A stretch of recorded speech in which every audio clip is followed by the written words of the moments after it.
మాకు దగ్గరలోకి కూలి పనుల కోసం కొంతమంది కూలీలు వచ్చారు. అయితే జ్వరం వచ్చిందని చెప్పి ఒక ఆయన పని మానేసి ఇంటి దగ్గర ఉన్నాడు మామూలుగా వాళ్ళు ఉండే ప్లేస్లో. వాళ్ళ పాప కూడా అతనితో పాటు ఆడుకుంటుంది. ఆడుకున్న పాప కాస్త తండ్రి దగ్గరికి వెళ్ళి అడిగిందంట, నేను అమ్మ దగ్గరికి వెళ్తాను నాన్న పొలం పనులు. కానీ వాళ్ళకి తెలియని ప్రాంతం అయినా సరే అతను అమాయకంగా ఆ పాపను పంపించేశాడు. తర్వాత నుంచి వచ్చి నా దగ్గర ఒకటే ఏడుపు అన్నమాట. అతను బాధను చూడలేక మొత్తం అందరినీ కనుక్కుని ఆ పొలం రైతుకి ఫోన్ చేసి చెప్పే వరకు కూడా అతను కంగారు పడుతూనే ఉన్నాడు. విషయం ఏంటంటే ఆడపిల్ల తన దగ్గర ఉంది. అది చిన్న పాపే కావచ్చు, పెద్ద పాపే కావచ్చు. ఆ చిన్న పాపనైనా సరే నీ దగ్గర కేర్ఫుల్గా పెట్టుకోకుండా నీకు తెలియని ఊరిలో వేరే వాళ్ళ దగ్గరికి పంపించడం దేనికి? ఆ పొలంలోకి వెళ్లకుండా ఉందనుకో, ఏమన్నా జరిగితే ఎవరిది రెస్పాన్సిబిలిటీ? ఇదే విషయం మీద నేను అతన్ని చాలా గట్టిగా తిట్టాను అన్నమాట. విషయం ఏంటంటే ఈరోజు ఆడపిల్లల మీద బోల్డ్ జరుగుతున్నాయి. ఆ జరుగుతున్న విషయాలన్నీ మనకు కూడా తెలుసు.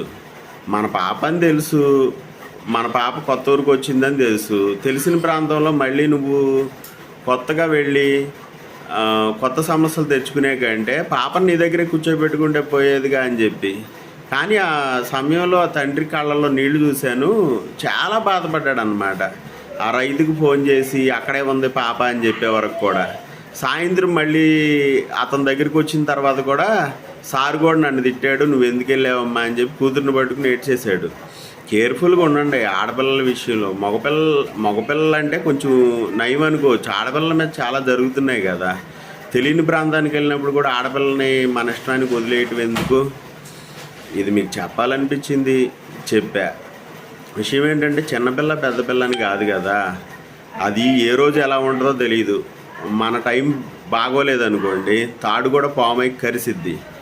ఆ కరిసినప్పుడు మనం బాధపడటం కన్నా అది తాడో పాము అనేది ఆలోచించడం కన్నా కూడా మనమే కేర్ఫుల్గా ఉంటే ఏంటంటే మనం కొంచెం మన పరిధిలో సేవ్ అవుతాం. అది మీరు కొంచెం ఆలోచించుకోవాలి.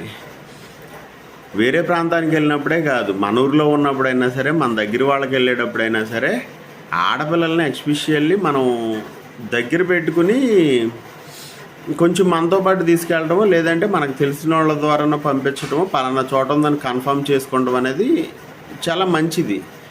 ఎందుకంటే వెళ్తుంది కదా, వస్తుంది కదా, వాళ్ళ ఇంటికే కదా అంటే రేపు ఏదన్నా జరిగినప్పుడు నువ్వేం చేస్తావు? అందరూ అలా ఉంటారని కాదు. మోస్ట్ 5 ఏళ్ల పిల్లల మీద కూడా రేప్స్ జరిగిన అటెంప్ట్స్ అన్నీ మనం చూస్తూ ఉన్నాం అన్నమాట. విషయం ఏంటంటే సమస్య జరిగిపోయింది అది ఇది అని తర్వాత సొల్యూషన్ కోసం చూసే కంటే మనం జాగ్రత్త పడటం మంచిది.